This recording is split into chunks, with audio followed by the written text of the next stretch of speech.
Good morning, everyone, and welcome to the technical assistance training for the 2022 Emergency Shelter Operations Request for Proposals. Just a couple of things to start. This is a different format than many of you might be used to in terms of a Zoom.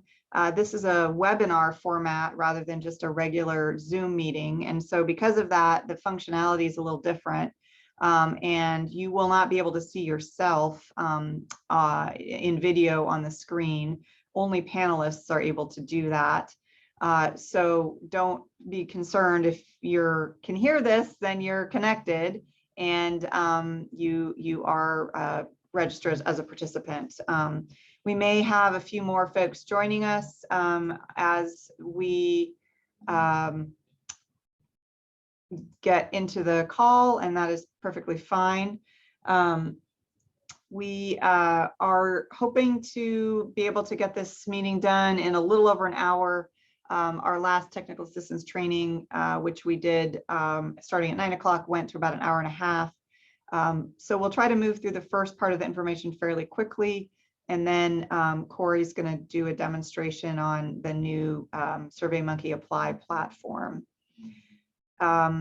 If you have questions along the way, you're welcome to type them into the chat, or you'll see at the bottom of the screen there's a Q&A box where you can also type questions. We'll try to pause periodically and answer any questions. And then there's also time at the end if you want to type your question in at the end or raise your hand and ask your question verbally. You could do either one of those things. So I'm going to go ahead and share my screen.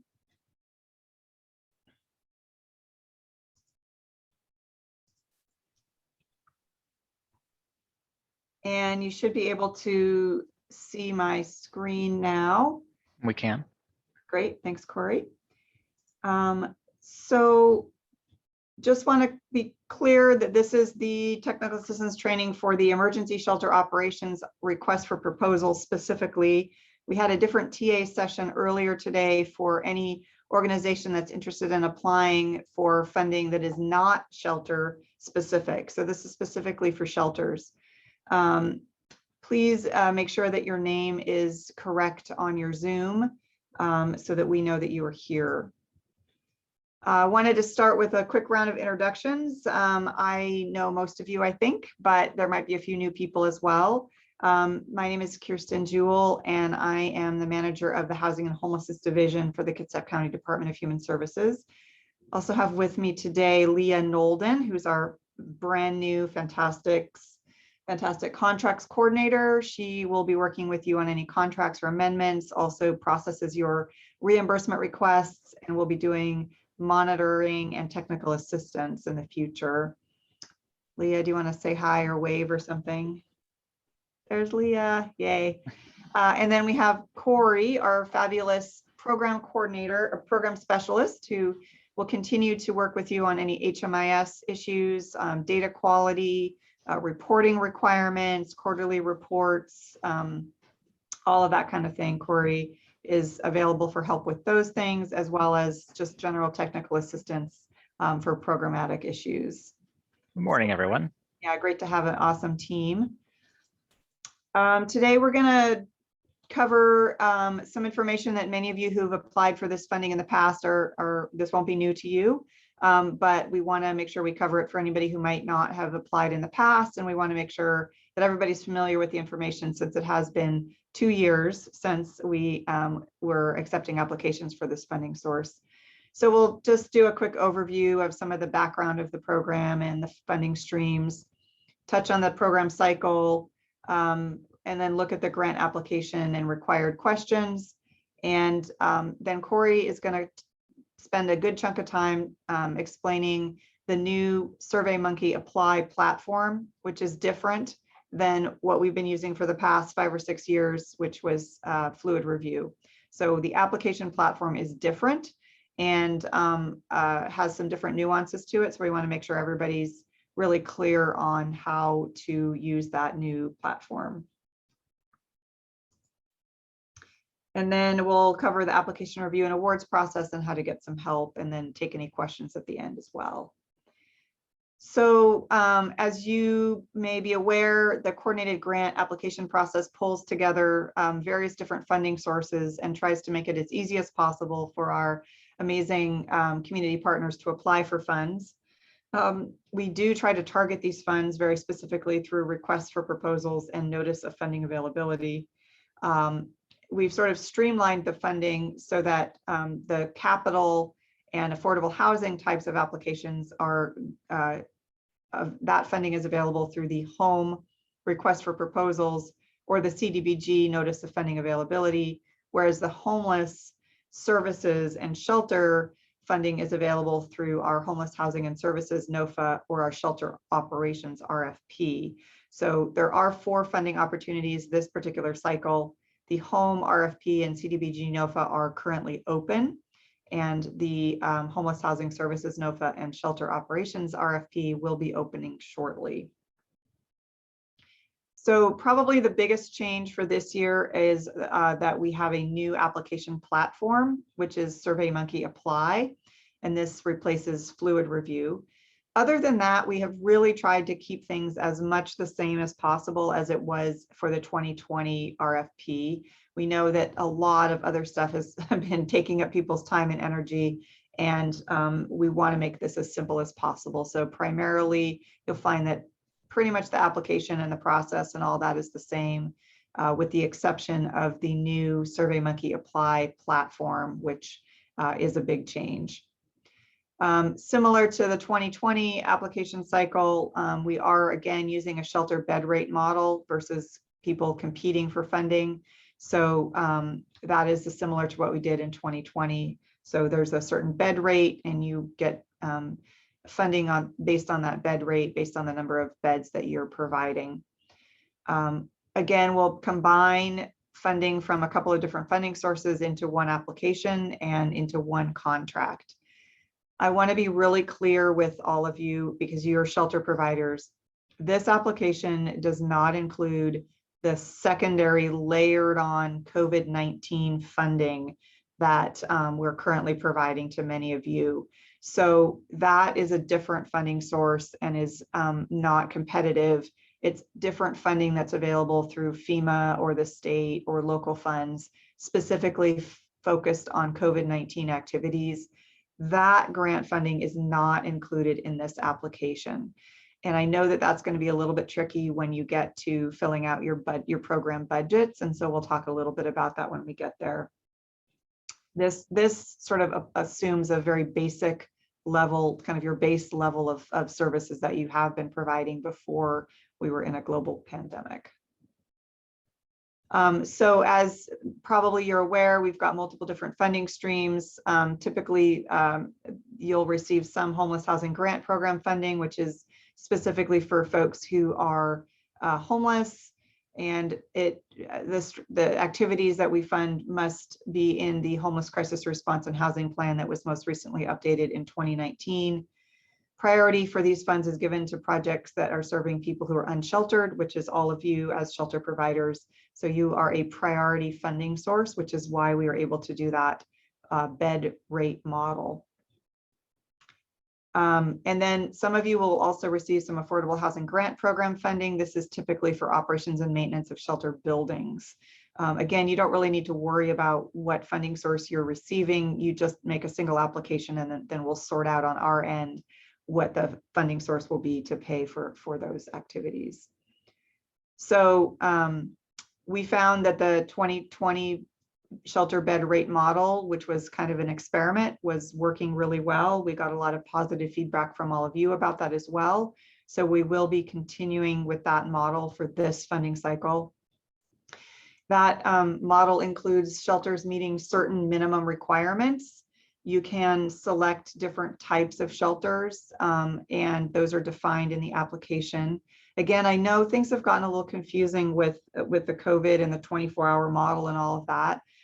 So, you may have some questions about that, and you can reach out to us in technical assistance after this presentation. And while you're filling out your application, we want to try to make that as clear as possible. But again, we're sort of assuming this is your sort of base funding bed rate model. And We do require a utilization rate. I know that that was a little bit tricky this last year during the pandemic. And so we weren't really holding people as much to the bed utilization rate that we had in their contract. But we really do need you to be filling all of your beds as much of the time as possible, because we have people on the street right now. And so if you have empty beds, you need to be letting the Housing Solutions Center know through the bed availability tool that you've got beds and you need placements into those beds. It's super important that you do this. And if you have people who get referred and then they decline, please let the HSC know that that person declined and that you've got a bed open so that they can get those beds filled. We are seeing a definite uptick in homelessness, and we can't afford to have any of our shelter beds going unfilled. So we're again requiring a 90% bed utilization rate and participation in the bed utilization tool. The daily bed utilization tool has to be completed every morning. We recognize that we can't afford, the county doesn't have the funding to fully fund your shelter operations. We never have. And we do expect that this funding will pay for part of it. That bed rate model will pay for part of your funding, but that you will also have to do some agency fundraising, other grant applications, donations, that kind of thing. We just, we have to make the choice if we're going to like fully fund a couple of programs, and then everybody else gets nothing, or we provide some funding to as many programs as possible. And that latter is kind of what we've prioritized for the last, many years that we've been running this grant program. So I know it's hard because funding is hard to come by and not always guaranteed, but we just really want to acknowledge that we don't have enough funding to fully pay for any of your grant programs and your shelter programs. So it will require some other funding. And the hope is that you can take this local funding and leverage it and demonstrate that there is a commitment from your local elected officials to your program, that we value it, that we think it's important, and that can help you leverage other funds from donations, other grant sources. And you have to demonstrate that you have that additional funding, or at least a plan to raise that additional funding in your grant application. So we collect the funding that funds this program throughout the year. And so we haven't yet finished collecting and tallying the amount of money that's available.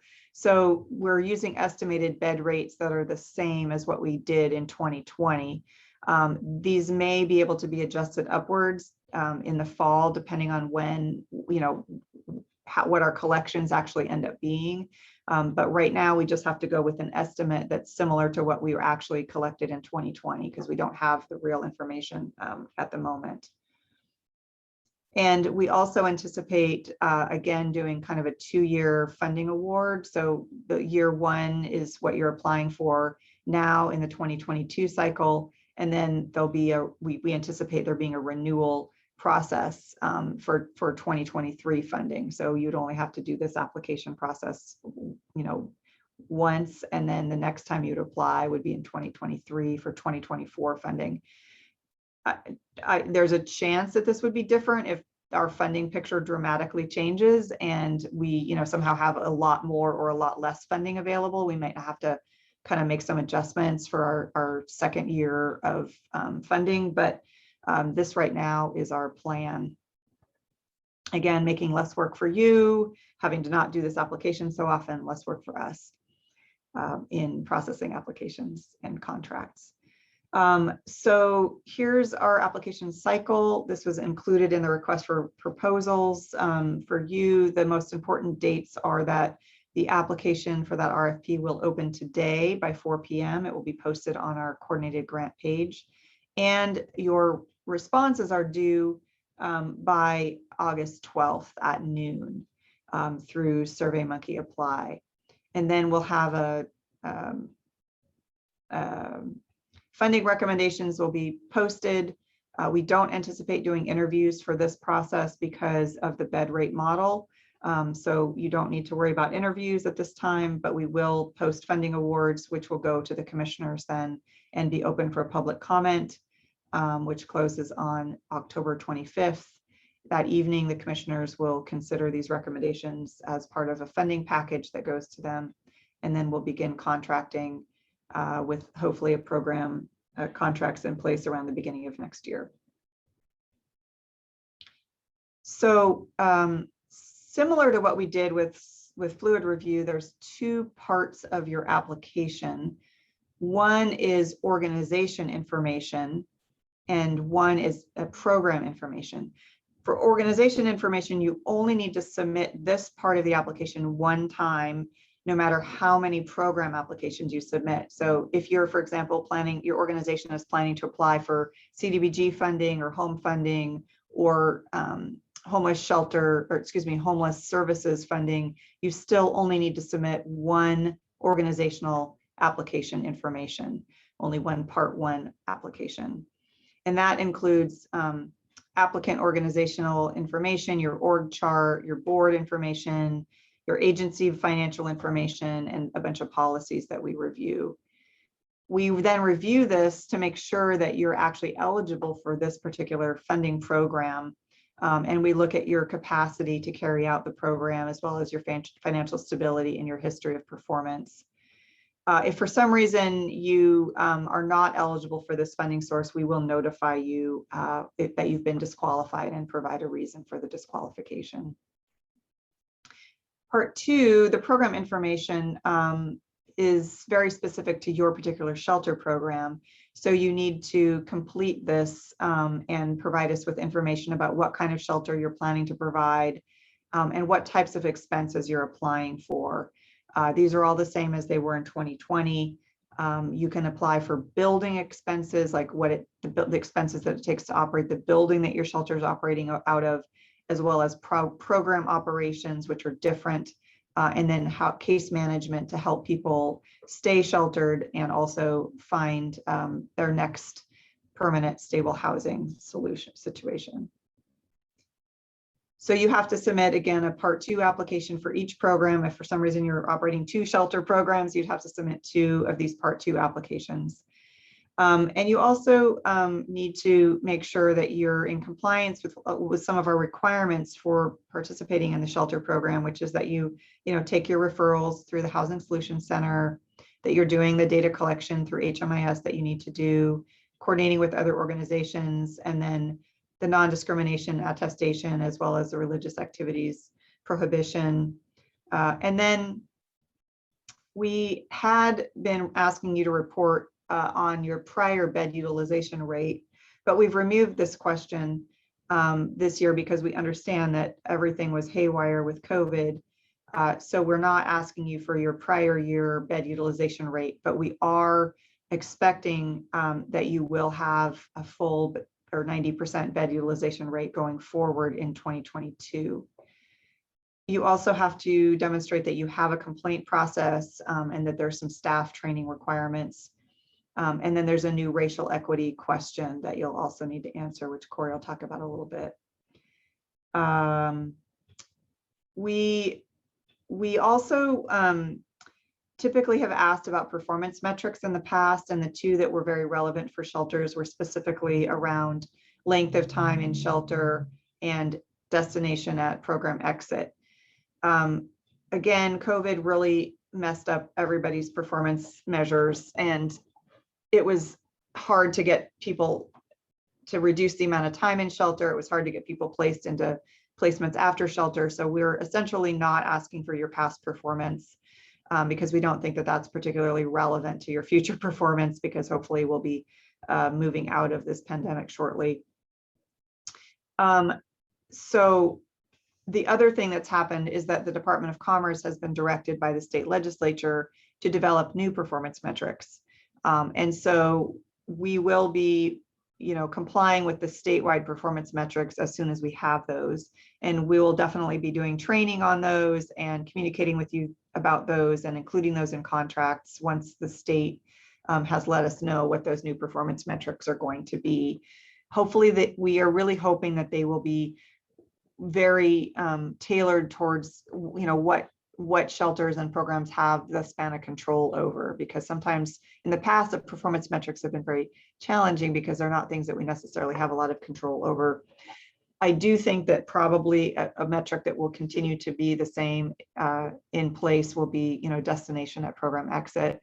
That's always the goal, is for people to exit to stable housing. So, obviously that's something that you should continue to work towards, no matter what, whether that's a required performance metric or just, kind of a best practice.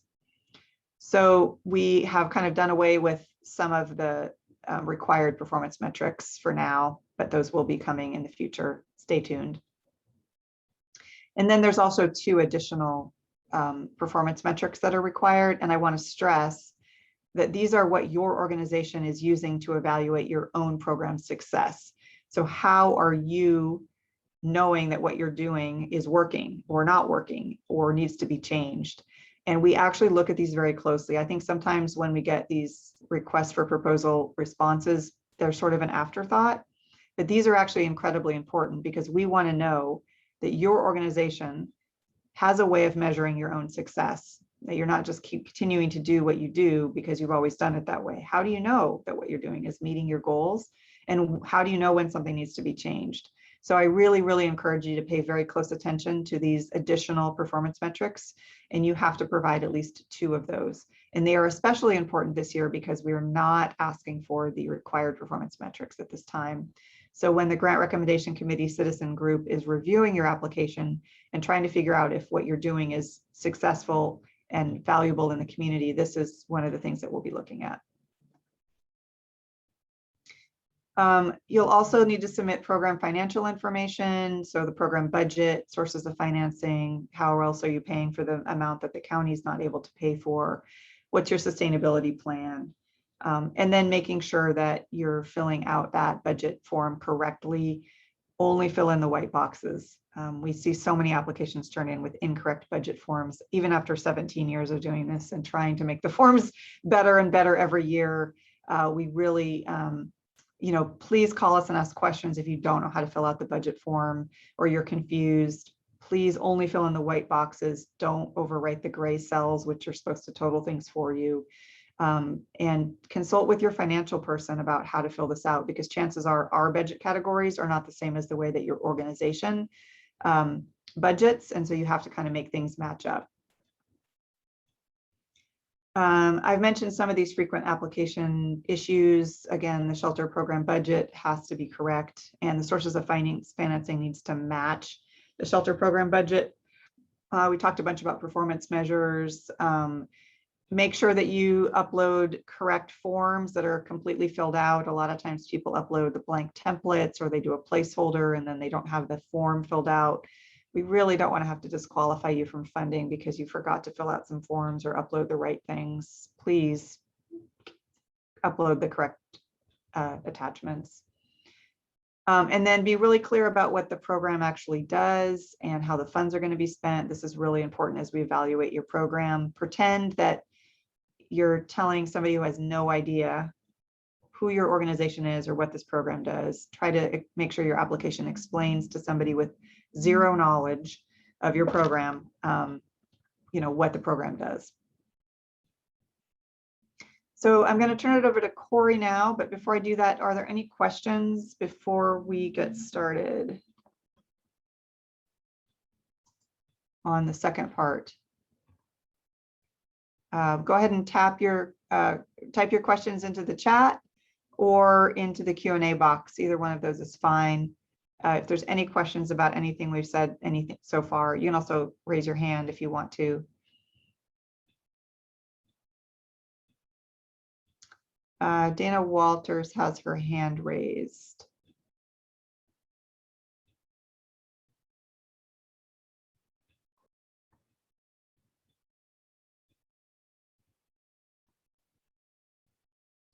I think, Captain Dana, we're trying to unmute you. Did you figure out how to do that, Corey? You can also contact us offline. I mean, if we can't get that sorted out. Okay, I think you're unmuted now, Captain. Oh, can you hear me now? Yes. Okay. So not that I don't love your presentations, but I did just listen to the last one. Going forward, Corey, is there going to be a difference with the filling out of forms and stuff than there was from the one we just did. I'm sorry, I'm having trouble hearing you, Captain Dana. Okay. I'm going to just put it in the chat. Okay, that sounds good. And if for some reason, if it needs a longer answer, just give us a call Oh. and we'll try to answer your question.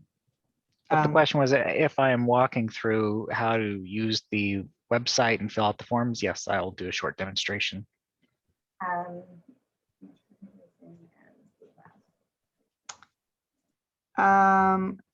All right. So with that, I'm turning it over to Corey to go ahead and show you how to actually fill out the SurveyMonkey Apply, which is a different platform than we've used before. So this is the only giant change that we're doing for this cycle, but we want to make sure everybody's really familiar with how to use this new platform. So take it away, Corey. Bear with me just a moment while I find all the buttons I have to click to share my screen.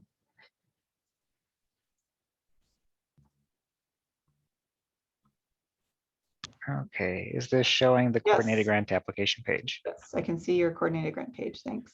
Thank you. So as mentioned earlier, we're no longer using Fluid Review for our grant application. Fluid Review was acquired by SurveyMonkey, and so they have now part of SurveyMonkey, and they have ported our application over to SurveyMonkey Apply.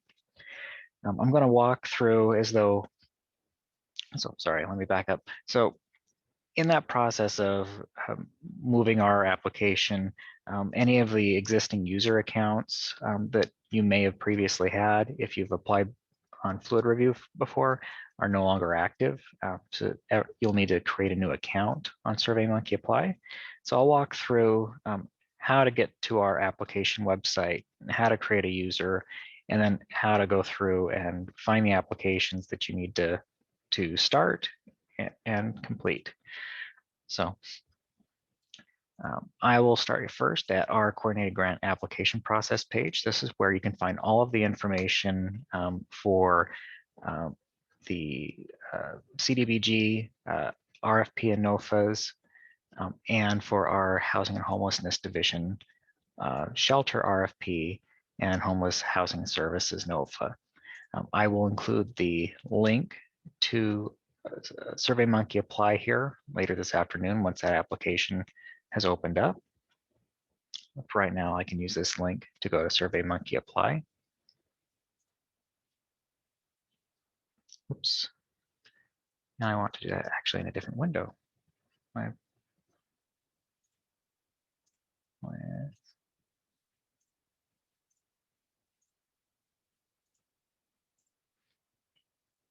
Okay, we'll go back to SurveyMonkey Apply. It will take you to a home page. This includes information about the coordinated grant application overall. And it includes funding from Kitsap County and City of Bremerton. There are instructions for the different grants that are available for application through this site here. And as you scroll down, you'll see that there's a list of all the different, so these are called programs, but these are the applications that you would complete for the various grant funding sources that are available. In this case, we're talking about our Shelter Operations 22 grant. As you can see, the closing date on this is August 12th at noon. And if we wanted to find out more about this, we can click this More button. It will provide some general overview and the documents related to your shelter operations application. So there's a link to the policy plan, and this important part here is this resource links. These are all the files that you'll need to complete your application. So there's the RFP, if you need the text to refer to as to what's in the RFP and what the requirements are for that. Here's a link for the general application instructions. This is kind of I can click that link here. So this is like a screenshotted walkthrough of how to use this website. I'm sorry. Yes, there we go. And so it'll walk you through on if you later on need to know how to go through and register, how to start an application, how to start a task. It provides information about downloading forms and naming your documents, uploading your documents, and how to complete an application and submit. So this provides a general overview for any of the programs that you might be applying for through this coordinated grant application. Also included are the Part 1 and Part 2 applications instructions. So there are two parts to every application that we're accepting through these grant programs. Part 1 is the organization information, and that is a separate program that you'll apply for on this website. And then Part 2 is the shelter operations RFP. So here in this Part 1, if I were to click this link, it will give you a list of all the questions in that operations RFP. Excuse me, that is not what I meant. In the operations information application that you'll need to complete about your organization information. So these are all the questions that will be in that application when you go to complete it online. The second part is the shelter RFP application, and that is for the application we're discussing here. This will be for your organization when you are applying to the RFP. This will collect information about your program, what types of shelter arrangements you're offering, level of service, and we'll go through that a little more in depth. But all of the questions that you will need to respond to in the application are included in this 2022 application cycle file for this Part 2 application instructions. Additionally, you'll have to provide shelter program budget and sources of financing. These are Excel worksheets that you'll need to complete and attach to your application. And there's also a 2022 performance measure worksheet, and this is a Word document file which uses a logic model to collect information about your organizational performance. Let me close that out. One of the other measures that you will need to provide in this application is data quality. And so we'll walk through that once we get to that section of the application, but this is a link to those instructions that are available on our housing homelessness website. And all of these files are available in this zip file here. So if you want to go and get all the files that you need, you can download this one zip, and all of these files will be included for you. So I'm using this as though I have, so I'm going to treat this site as though I've never used it before as a new user. So as a new user, I'll need to create an account. So the first step will be to register. And it's a simple registration. You'll put in a name. So what I would suggest about registering, if you have a team that is going to be working on your application. So if you have multiple users that will be completing your application, select the person that would be like your group's administrator to create their account first, and then they can add those additional users through a member add function, which I'll show here momentarily. So we're gonna just say that I'm a program admin. That's my name. Email. So I'll put in my email address and create a password. It does ask for a strong password. So bear with me a second while I put that in.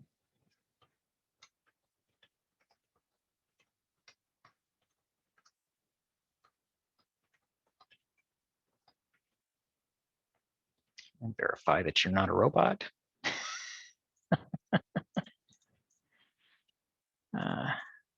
Apparently I thought I might be.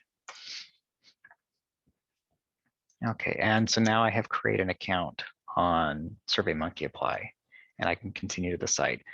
You'll receive a verification email, which you'll have to click to verify your account. But you can just immediately go into the website when you register. And this will collect some organization information. So this is very high level. So we'll call my organization Kitsap County, and I'll fill in my address. It will ask for a tax ID number.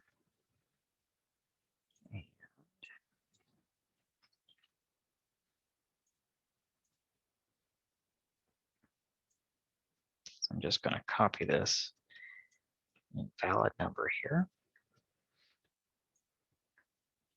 And so now this has created an organization within SurveyMonkey Apply. And this organization is really just about what users are associated together. So as you can see, I don't have any current applications open. I'm a new user. I have not started an application. If I click on the programs link here, you can see the various grant programs that are available to apply for. This defaults displaying as a table, but you can also, as a tiled view, excuse me, but you can also click to see this as a table, all the different programs that are available, their open dates and their deadlines. Now, if you are working with multiple people to complete an application, you would at this point go to Manage Organization to add additional members. So here is the profile that I have just started for myself as the group's admin. From here, I can go to Members, and this is where I would add additional members. So let's say that I have a program manager that I want to add. I can put in their email.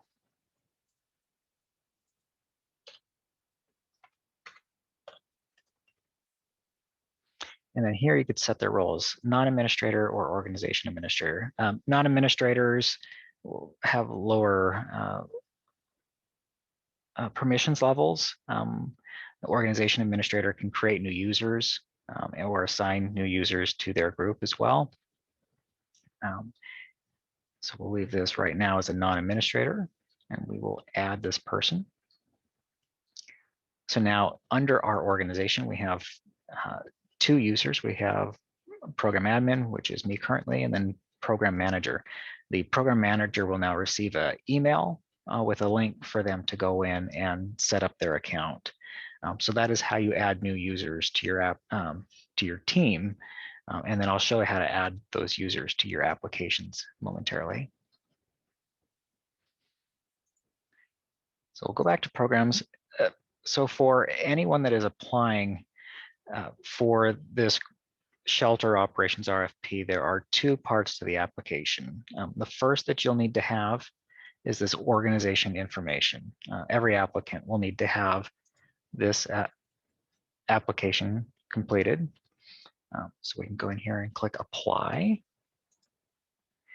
And we'll have to give our organization a name. So let's call that a test organization. Okay.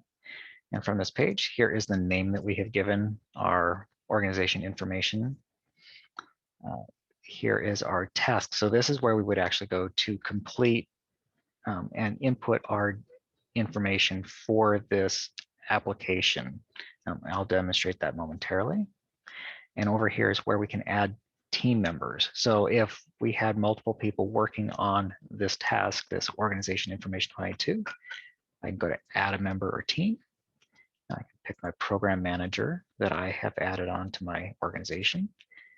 I can click add, and now this person will be able to go in and also work on this application task. So I'll demonstrate this momentarily.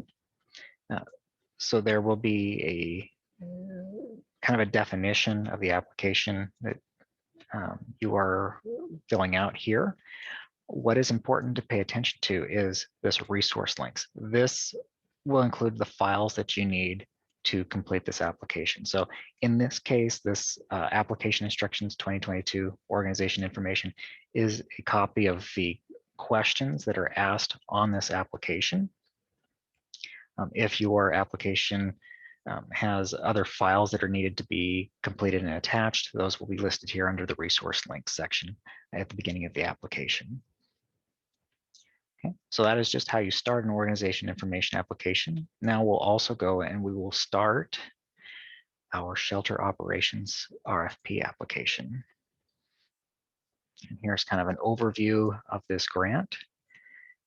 We have information about the policy plan here and the resource links. So this resource links right here is publicly available. You can see this without having an account. It will also be copied within the application itself so that you can download these files as you need to later. So this includes the RFP itself, which is the document put out announcing the requirements for the shelter operations RFP.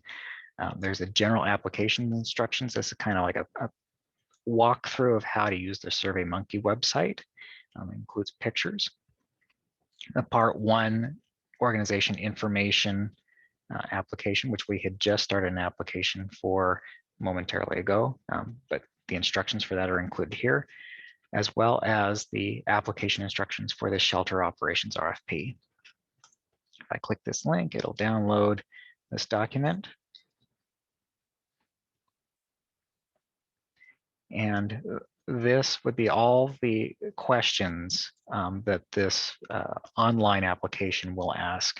And so you can use this document to prepare your application and to know which questions you'll need to ask and what materials you'll need to get to apply. Also, there is a 2022 shelter program budget worksheet. This is an Excel document, as well as the 2022 sources of financing. There's a 2022 performance measures worksheet as well, which is a Word document that collects information. And there is one measure that you'll need to complete for this application, which is this data quality, which is about timeliness for entering information into HMIS. And finally, you can download all of these files with this zip file here. So we'll begin our application by clicking apply, and we'll have to give it a name. So the naming convention is your agency name or acronym, and then your project name. So I'll just call this to shelter and create an application. And then again, you can add team members if you have multiple people working on this application. And then the task to actually go through and input your responses to this application is right here. So again, we have all of the links for our resources that we'll need to complete this document. And then you can just go and input as you would any other form that you have filled in online. So I will just quickly go through that.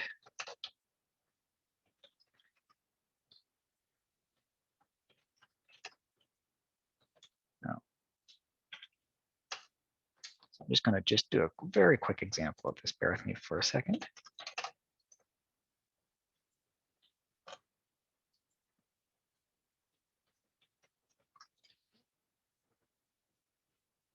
And as you can see there, some of these fields do have validation.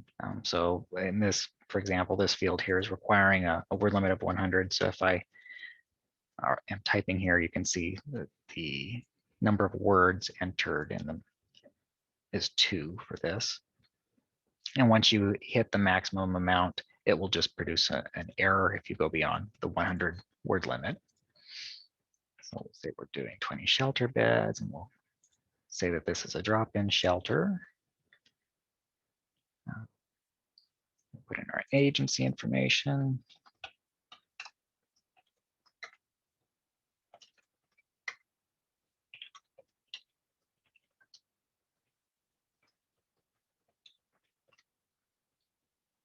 And type of expenses, we'll pick off the expenses that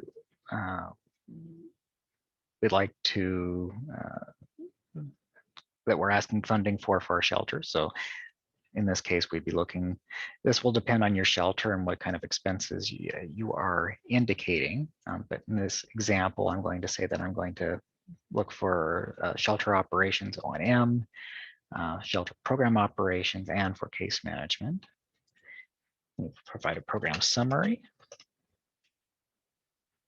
A little bit of information about your program staff and challenges.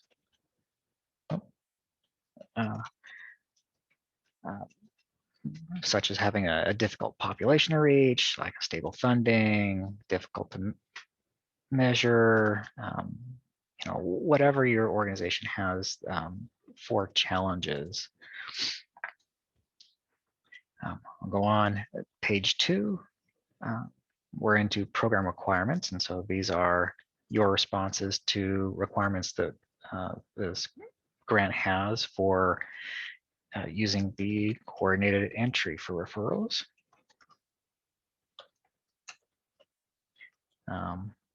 For using the bed availability tool.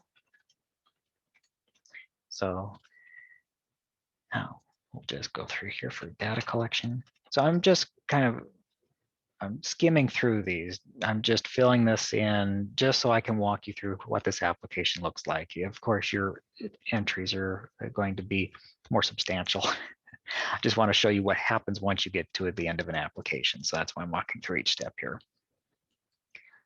So there is also a question for determining your project and exit timeliness from HMIS data. There is a link here so that you can pull up the instructions on how to pull this information out of Clarity reports and how to assemble these measures. So we'll just say in this case, we had a 90% project start and timeliness. Coordination with other agencies. Our non-discrimination religious activities, our complaint process, and staff training.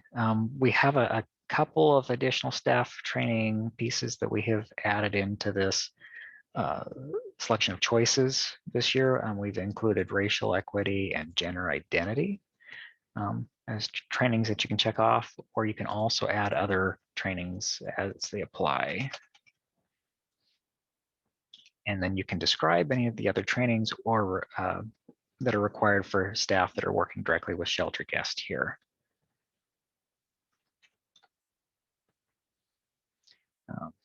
Then here's a section about using HISPR. And then this is our racial equity question. So the question is, how is your organization working to advance racial equity? That is our new question this year. Some of the other performance measures that we previously had would have been entered on this page, but no, sorry, that's actually coming up on the next page. So then we also discussed community impact. So we're talking about how many guests are being served. This is individuals and for households. Let's say 100 individuals and 90 households for this. As discussed earlier, the performance measures are being worked on. Washington State Department of Commerce is going to have new metrics, and these will be included in the appropriate subcontracts later. So this section is just stating that those measures will be provided at a later time. There are these additional performance measures, though, which are unique to your agency. And this is how your organization is evaluating whether your program is being effective or not. You'll need to complete at least 2 of these. So let's say that the first one is engage in services. And then we'll say that 100% of guests have engaged in services. And we expect that in the next year, another 100% will do so. And then any notes that you'd have. And then let's say that there's a training program, and then 50% of guests are participating this year, and we're hoping for, and we're looking to target 60% for next year. Then you can have a third additional performance measure, or so you need at least two, but you can also provide a third measure here. And there's a question about measuring success. And we'll go on to the next page. And then here's the shelter financial information. So this is where you'll be attaching a number of files that you'll be completing and uploading here. So I have this linked here, the 2022 shelter budget Excel worksheet. So I'll open that up so that you can see that.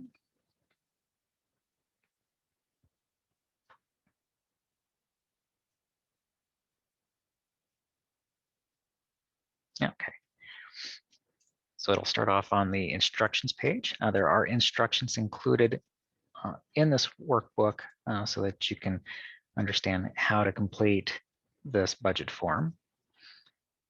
As Kirsten mentioned earlier, do not edit the gray cells. I do actually have these gray cells over here locked. So you should just be editing the white cells that are in this workbook. For the bed calculation rate, you'll select the type of shelter that you're providing, the number of beds here, and that will provide an estimated grant amount here. You can have multiple types of shelter beds if that's a case for your shelter. And you'll notice at the end of this budget, there's a yellow cell here that says that this total program budget should match from the sources of financing. I will show that on the next workbook shortly.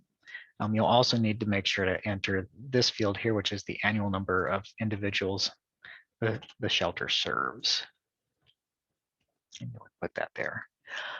Once you complete this document, you will save it. I would refer back to the instructions on the naming convention for these files. Since I'm not actually completing a full document, I'm just going to upload the blank workbook itself. But you'll want to make sure that you are attaching the correct workbook that you have completed for this shelter budget. So that's how you attach it. You just click and then find it in your file system. We'll do the same for the sources of financing. Again, you can download that here or at the resources list at the beginning of the application.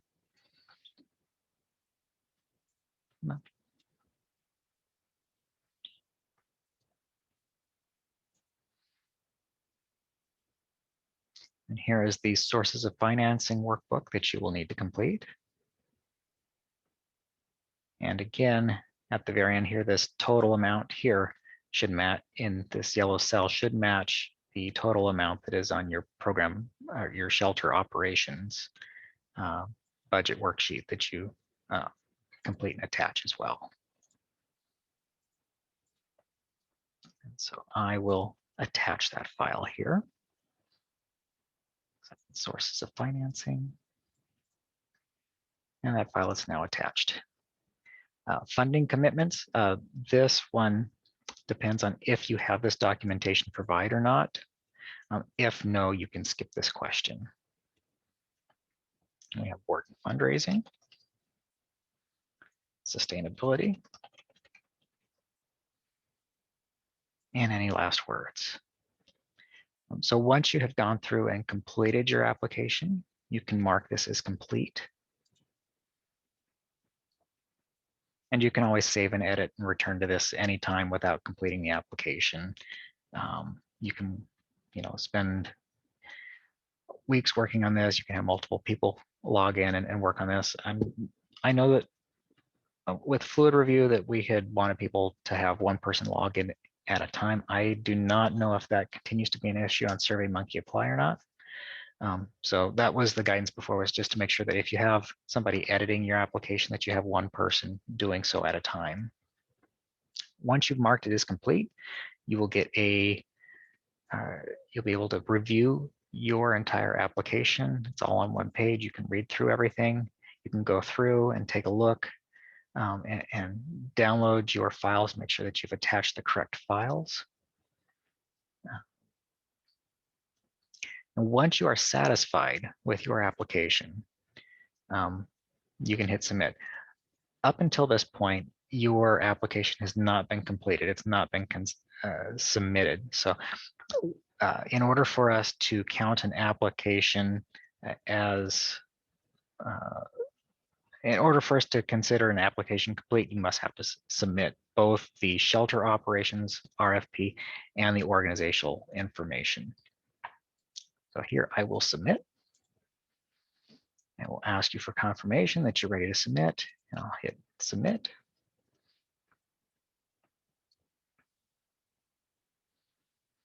And my application is submitted. So if I go back to my applications, you can see that now the status is that, oh, I need to fix this status. That will be corrected. You can see that this is now checked off as submitted. So this part is complete.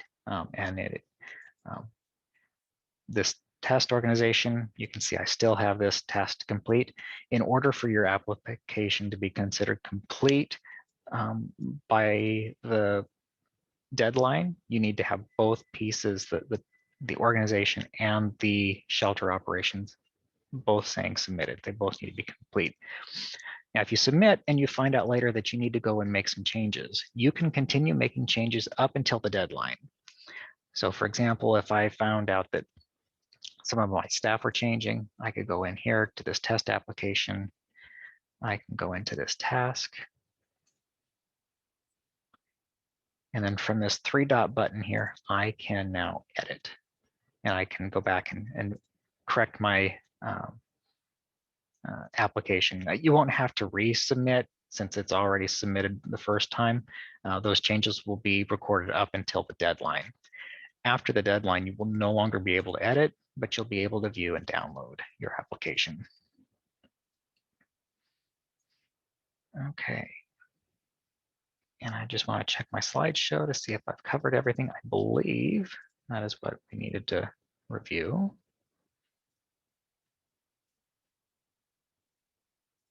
It is. All right. So I will stop my sharing and I will open that up for questions. If you have any questions about the SurveyMonkey Apply or how to use the website, looking for Q&A.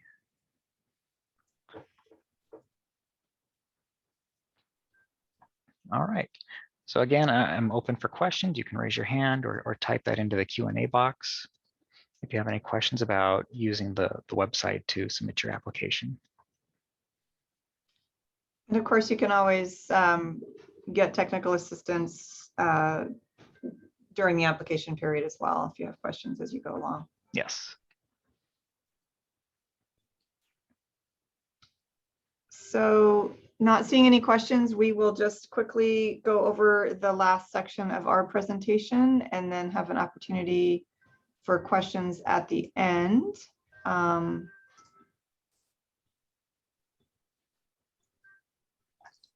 So for those of you who are new to the process, we just want to cover the review and awards process. So after you have submitted both your organizational application and your program application, we will score these and make sure that everything has been filled out correctly. If they score above a certain threshold, we will recommend them for funding at a bed rate. If you are a new shelter, brand new program, or have significantly changed your program, we may need to interview you and have additional questions. If you have any issues along the way, you're welcome to get technical assistance. The SurveyMonkey Apply staff is, of course, your first stop for web application or technical questions about how SurveyMonkey Apply is working or not working for you. You can access that by clicking on the little eye and the circle button at the top right of the SurveyMonkey Apply webpage, and then follow those instructions. And then obviously Corey or I are available for questions about the forms or the application narrative or anything else about the actual application process. I recommend that people start by asking questions of Corey. He can often troubleshoot a lot of your technical questions about the application or the process. If he is not able to answer those, you're welcome to contact me, or he will kick questions that he needs to get some clarification on up to me. My recommendation is submitting your questions via email. That's the most reliable way to get a hold of us very quickly. We're still working remotely for the most part, and so sometimes we don't get phone messages right away. If you really need to sit down with us and have an appointment, we can set something up in person or with a Zoom call if that's what's going to work best. Full disclosure, we are planning on a couple of vacations over the next 5 weeks. I think I'm out the 12th and the last 2 weeks of July, and Corey is out the 3rd week of July. But after that, for the last 3 weeks of the application period, we will be available. So during that first 2 weeks, it might just take a little longer to get a question answered or something like that. But we'll definitely be monitoring and trying to get back to you as quickly as possible. We recommend that you print out all of this information and review it before you start the application in SurveyMonkey Apply. Printing out this information will help you be able to gather up all the information that you need to make your application. The application instructions can be downloaded and reviewed. The program budget forms and sources of financing forms and performance measure worksheet, all of that can be downloaded ahead of time so that you can review it with your financial staff, your executive director, your board, whatever, and make sure you have all the information put together before you actually start the application. This is very important. And last, make sure you really give the full story about your project within the parameters of the question. Again, assume that I or anybody else reviewing your application doesn't know anything about your organization or anything about your program, and try to really tell a full story about what you're trying to do. And to that end, it's very helpful if you can have somebody else proofread it. Somebody ideally not connected with your organization can sit down and look over the application, make sure that you have, in fact, told your story to somebody who's not already familiar. We have a number of grant recommendation committee members who are brand new. And, sometimes we just need to have the very basic information provided so everybody's really clear on what you're trying to do. Third, highly recommend that you double check your math and that the budget forms are done correctly. I can't tell you how many applications every year have incorrect budget forms. Incredibly frustrating for us as we're trying to figure out how to make grant awards. When we have to make guesses, it's probably not to your benefit. So please make sure that you have done the math correctly and that your forms, budget forms, both your organizational forms and your programmatic forms, everything adds up. And make sure that you've uploaded the correct forms. It's very easy to upload the blank template. Or if you've uploaded a placeholder, it's very easy to forget that you've done that. So highly recommend that before you hit that submit button, you go through and make sure that everything that all the forms that you uploaded are actually the filled out correct forms and not blanks or the wrong forms. And then last, obviously we all have a lot on our plates right now and have a lot competing for our attention, but we highly recommend that you do not wait until the very last minute to submit your application. I know it's easy to put things off because you've got earlier deadlines, but it's hard when you're scrambling at the end to make your application and you doesn't have enough time and don't submit everything that's required. Applications are due on August 12th by noon. You will not be able to submit your applications late. The application platform actually cuts off submissions after that time. So please make sure that you have both your application for the organization and the application for the program submitted by noon on August 12th.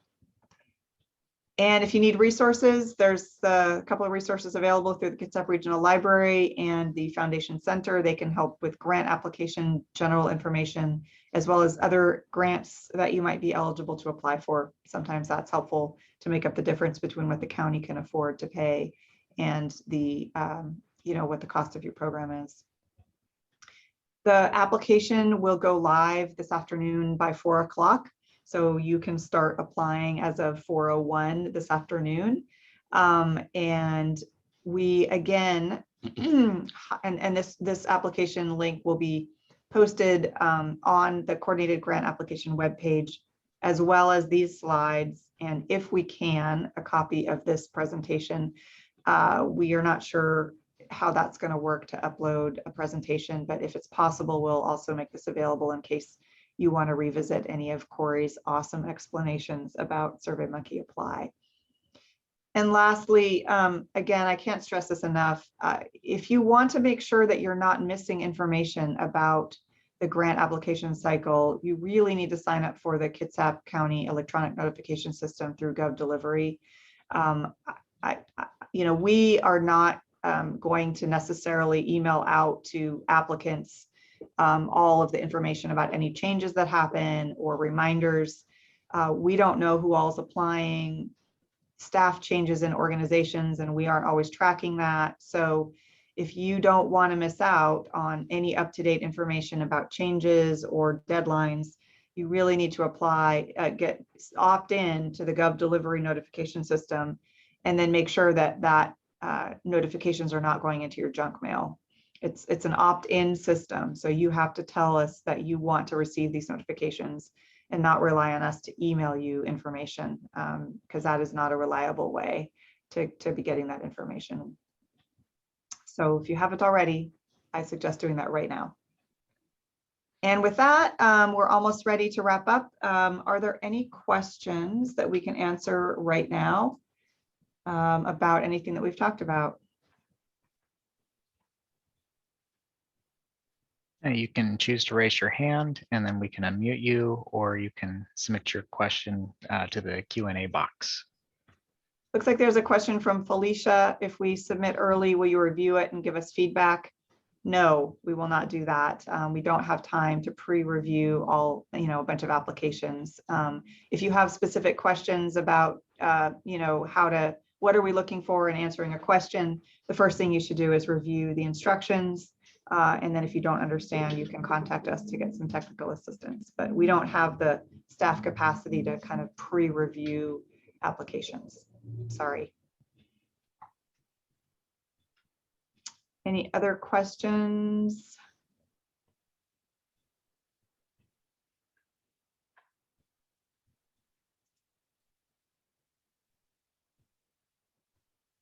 Again, we're excited to see your applications come in about 5 weeks. And if we have any questions or you're a new applicant for a new shelter program, we may reach out with additional questions or want to set up an interview. But otherwise, we look forward to seeing those applications. We look forward to answering any technical assistance questions that you might have along the way. And we wish you all the best for a great summer and a successful process filling out your application.